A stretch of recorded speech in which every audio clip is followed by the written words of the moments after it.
Hello everyone, this is Shivam Rajput back again with a new video on a video series of CSIR and Earth Sciences. So finally, I'm back.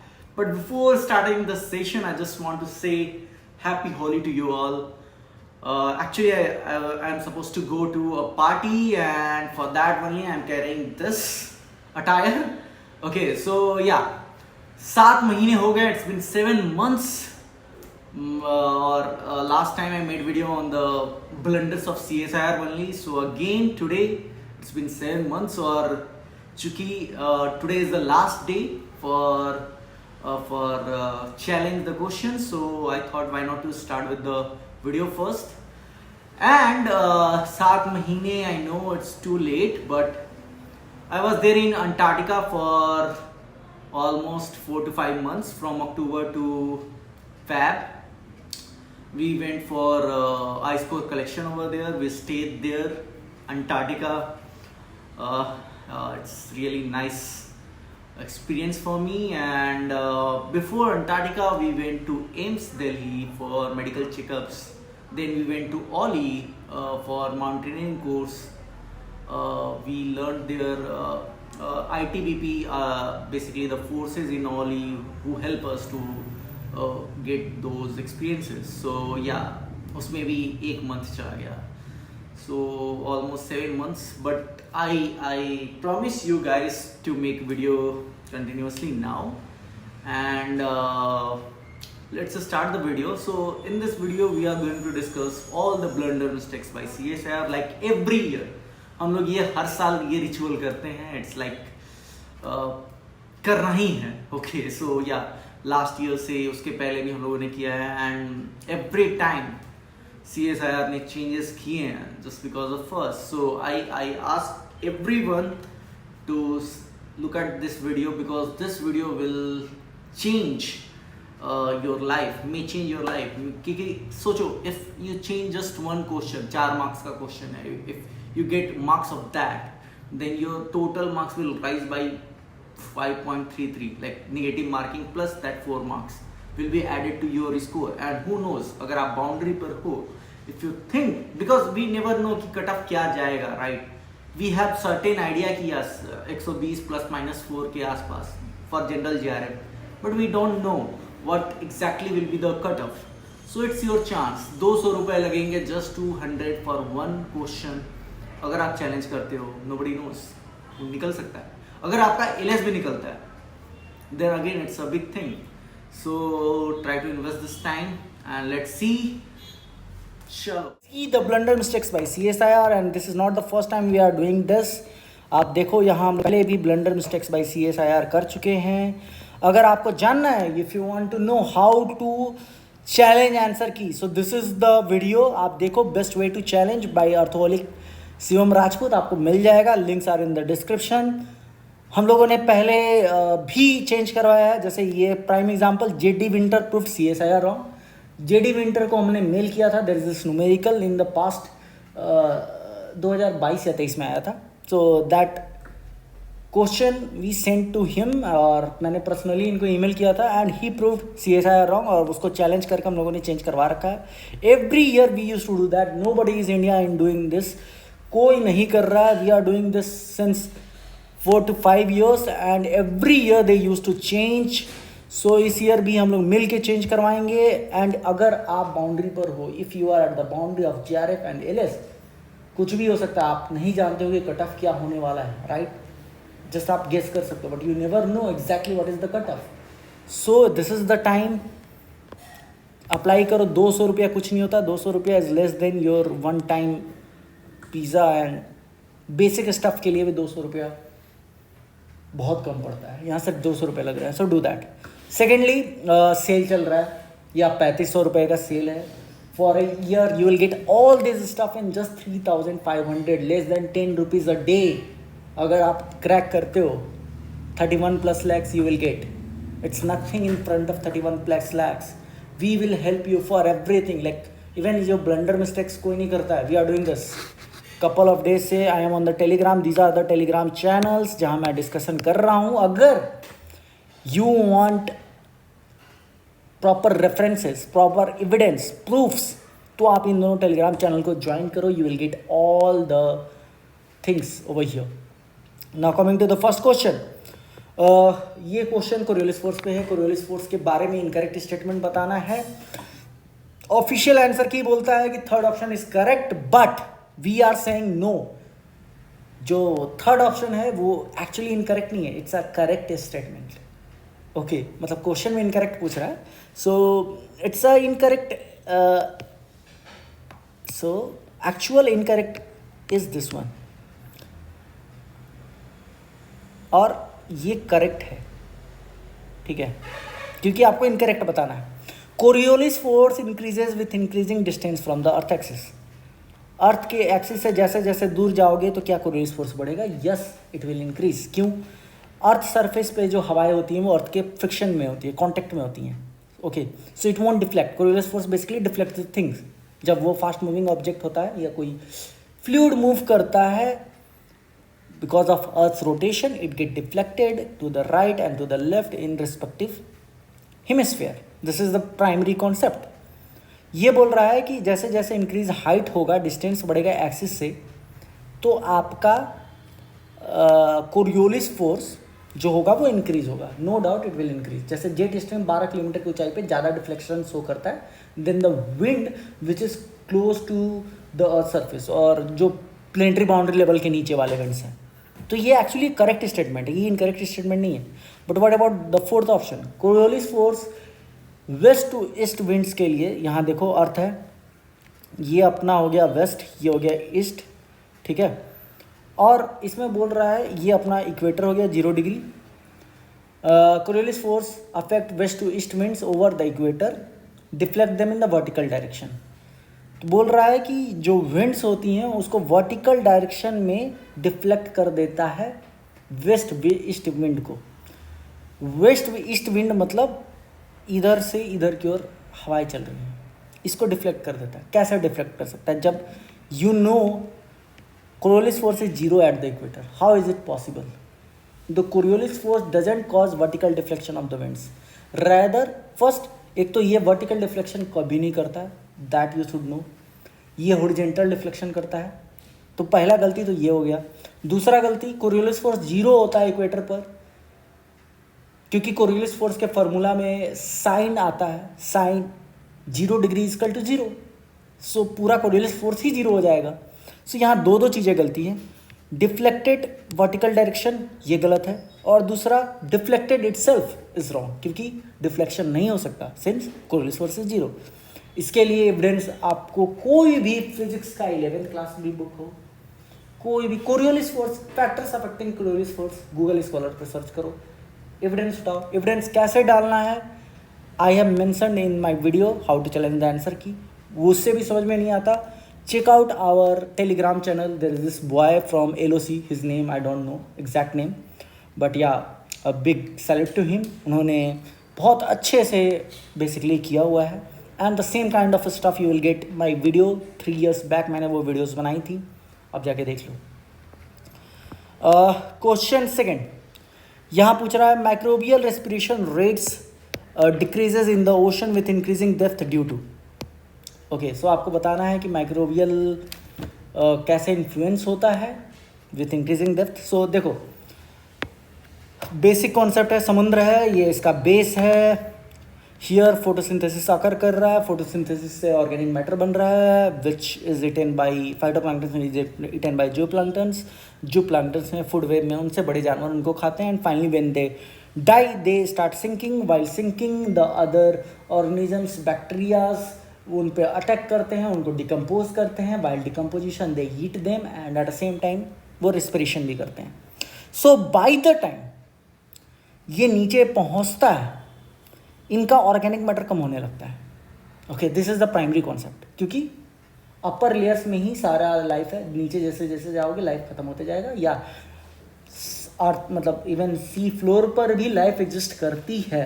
There are some chemosynthetic bacteria, some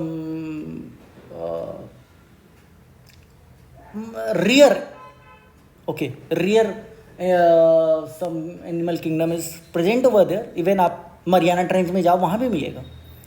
but उनमें respiration का rate कम क्यों है, ये logic पूछ रहे हैं। Y? सो पहला option जो है low abundance of organic matter, this is the primary reason and which we think which our evidence supports कि यही करेक्ट आंसर होगा। इन लोगों ने बोला है high pressure and low temperature. Now tell me, नीचे जाओगे तो प्रेशर बढ़ेगा, no doubt, it's a correct question.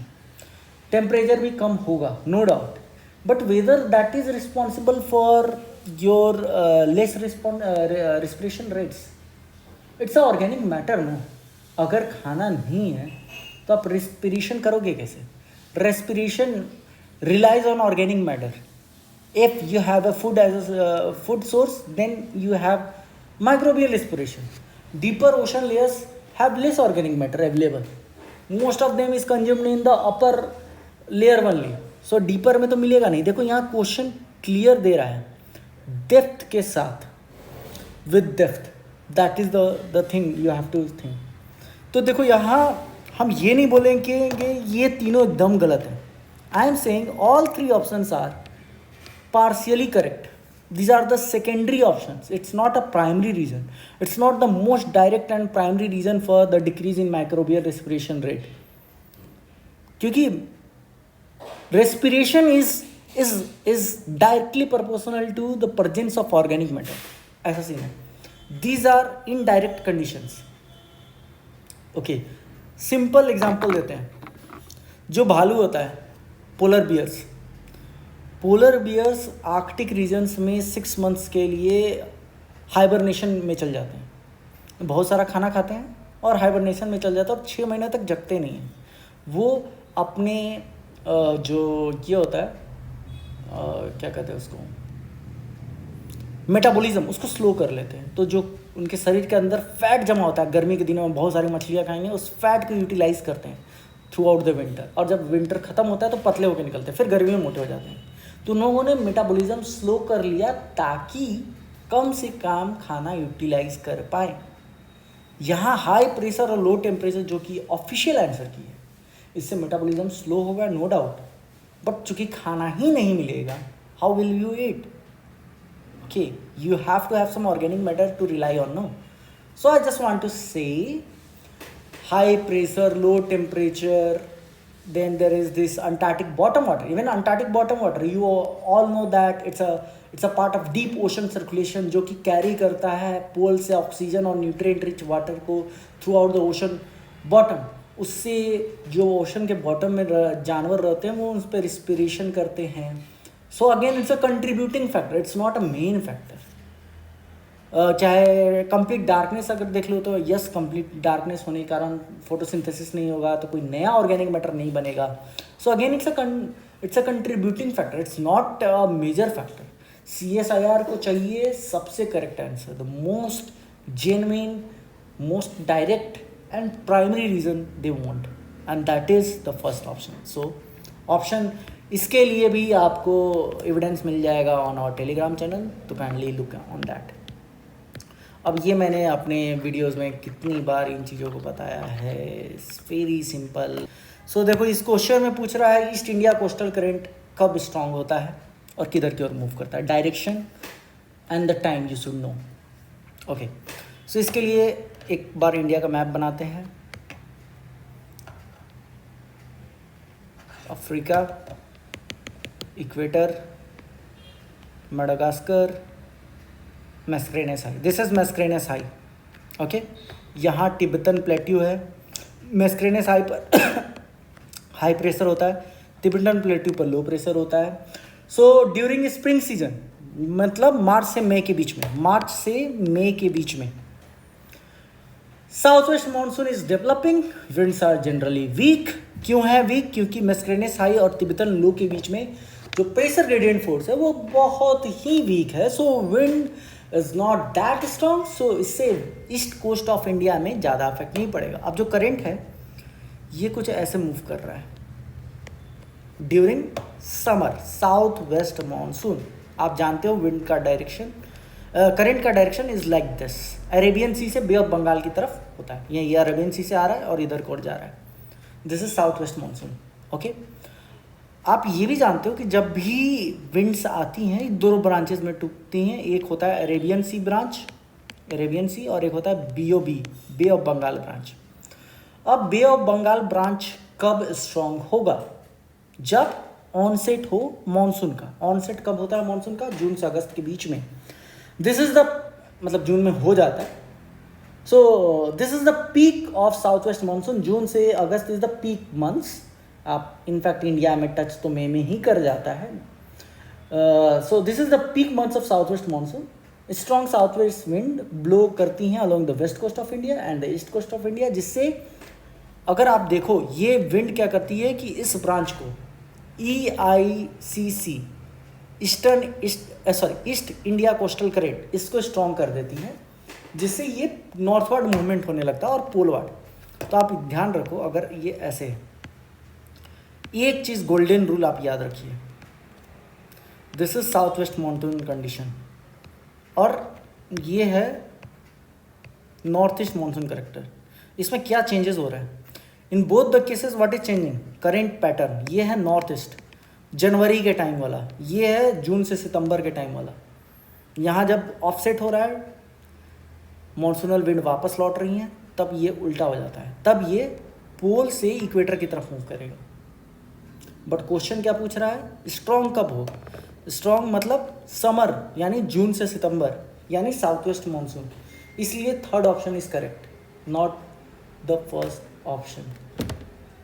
ठीक है, अब आते हैं दूसरे क्वेश्चन पर। अब ओके, ये क्वेश्चन पे आते हैं। इस क्वेश्चन में जो करेक्ट ऑप्शन है वो 635 मिलियन ईयर दिया हुआ है। अब देखो, रियल में एक्चुअल आंसर इज 635 ओनली। यहाँ CSIR चाहता है कि आप वाइडली एक्सेप्टेड वैल्यू को लो। एक दो रिसर्च पेपर्स है, चाइना में रिसेंट स्टडी हुई है, जिनको वहाँ 1600 मिलियन यानी 1.6 बिलियन साल पुराना एक मल्टी सेलुलर लाइफ मिला है। Origin of multicellular life उतना समय पहले मिला है, but it's not widely accepted. Okay, कुछ लोग बोलेंगे कि 2500 मिलियन ईयर भी तो हो सकता है। तो 2500 मिलियन ईयर में आपको स्टोमेटोलाइट्स एग्जिस्ट करते थे। It's not a complex multi cellular life, it's a simple multi cellular life and it's not मतलब अगर आपको पूछ रहा है कि फर्स्ट लाइफ फॉर्म मिला अर्थ पर, तो ये वाइडली मिलना चाहिए।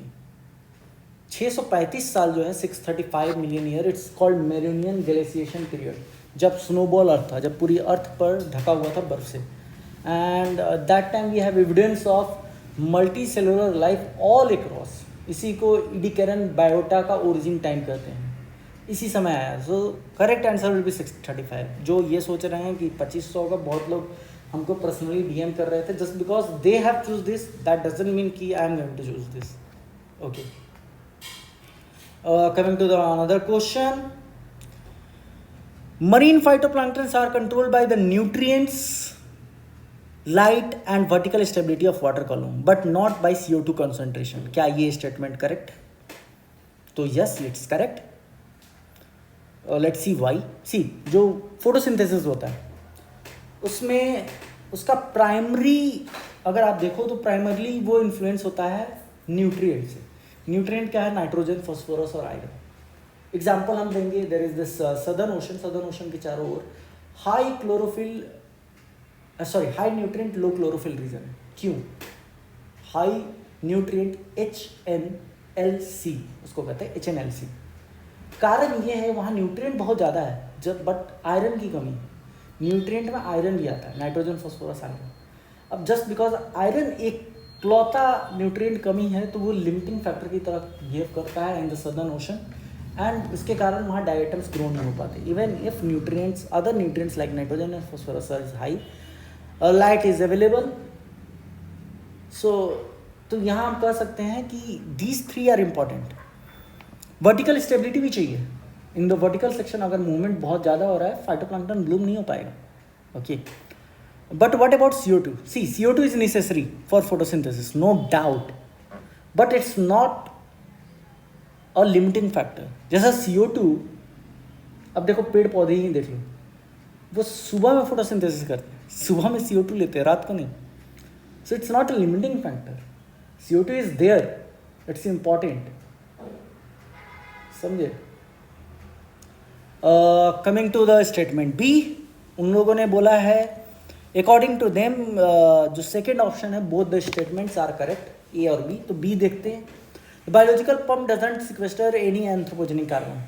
सी बायोलॉजिकल पंप कभी भी डिस्क्रिमिनेशन नहीं करता हम लोग की तरह धर्म जाति मोटा पतला के बेसिस पर, नो, वो CO2 कहीं से भी आए, पेट्रोल जलाने से आए या कोयले जलाने से आए या कोई जानवर ऑक्सीजन लेकर रिस्पिरेशन में कार्बन डाइऑक्साइड छोड़ रहा है तो बोलेगा नहीं तुम भाई आ रहे हो जानवर से, I won't take you, I don't consider you, no, वो कार्बन डाइऑक्साइड उसको चाहिए, वो किसी भी सोर्स से।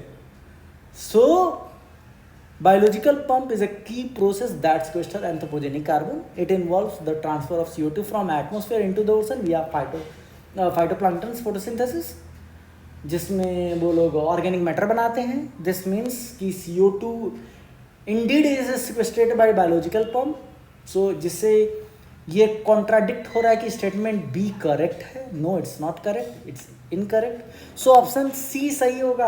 और ये बेसिक चीज़ है, जाओ आप चेक करो कोई भी बेसिक 9th क्लास की फोटोसिंथेसिस की बुक, NCERT, साइंटिस्ट लोग लिखता है NCERT, कोई NCERT का बुक उठाओ मिल जाएगा, use that as a reference. Okay, so ये देखते हैं क्वेश्चन। ये देखो बहुत कंट्रोवर्शियल क्वेश्चन है, ये लोग ऐसा क्वेश्चन क्यों बनाते हैं आई don't know why. Which one of the following values of oxygen isotopic composition delta 18O is not possible? First of all, oxygen के 3 आइसोटोप्स हैं, 18, 16, 17, 3 आइसोटोप है, ठीक है। इसमें 18 का पूछ रहा है, डेल्टा 18O। डेल्टा 18O होता क्या है? So delta 18O basically represent करता है 18 और 16 की वैल्यू की रेशियो किसी सैंपल में टू द स्टैंडर्ड। आप कंपेयर करते हो कि मेरे सैंपल में, जैसे मैंने सैंपल लिया आइस कोर या स्नो कोर, उसमें देखेंगे कि 18-16 का क्या रेशियो है और फिर उसको स्टैंडर्ड से कंपेयर करेंगे। और ये जो कंपेरिजन होता है पार्ट्स पर 1000 में होता है, इसलिए ये जो आप देख रहे हो ना दिस सिंबल डॉट दे के डबल बिंदु दे दिया है, इट्स पार्ट्स पर 1000 सिंबल। ओके, अब वियना में एक हुआ था सम्मेलन, Vienna standard mean ocean water सम्मेलन। सो बेसिकली ये दिस फार्मूला VSMOW, ओके, वहाँ ये फार्मूले को लिया गया था। उसमें वो लोग करते क्या है इस फार्मूले में, basically 18:16 ratio in sample minus standard by sample by standard कर देता है, जिससे आपको निकल जाता है VSMOW या डेल्टा 18O। ये जानना जरूरी नहीं है। यहाँ पूछ रहा है कि इनमें से कौन सा पॉसिबल नहीं है, ठीक है। -1500 पार्ट्स पर 1000 इज नॉट पॉसिबल, वाई? ये इसका logic I am not getting. C, सबसे मिनिमम होता है आइस कोर्स में, सबसे मैक्सिमम होता है मतलब जो रेंज होता है ना, इवेपोराइट्स, देखो इवेपोराइट्स का कोई सैंपल है या कोई आइस कोर सैंपल है, this is the driest and this is the coolest, okay. एक एक्सट्रीम वार्म कंडीशन में मिल रहा है, एक एक्सट्रीम लो कंडीशन में मिल रहा है। तो इसमें जो रेंज होगा वो 1500 भी हो सकता है, हाईएस्ट वैल्यूज़ ज़्यादा वाले में होंगे, कम वैल्यूज़, देखो फैक्ट बस ये क्वेश्चन है। बट यहाँ जो थर्ड ऑप्शन है 1:10⁻19, this won't make any sense. मतलब ये देखो ये एस्ट्रोनॉमिकली हाई है, this value is as big as our universe. मतलब आप कैलकुलेटर पे इसको लिख भी नहीं सकते हो। ये या तो देखो हमको लग रहा है कि दिस इज मिस प्रिंट, वो 10⁻2 लिखना चाहते होंगे या -1 -2 ऐसे कुछ लिखना चाहते होंगे। By mistake they made some changes, और जिसके कारण मतलब ये नेचुरल मटेरियल में इम्पॉसिबल है इतनी बड़ी वैल्यू डेल्टा 18O। आप सोचो आप 18:16 का रेशियो कंपेयर कर रहे हो स्टैंडर्ड के कॉम्परेटिवली। स्टैंडर्ड में मान लेते हैं पार्ट्स पर 1000 30 है और आपका सैंपल में है से 0.5 है, तो भी अगर आप डिवाइड कर लोगे इतनी बड़ी वैल्यू नहीं आ जाएगी।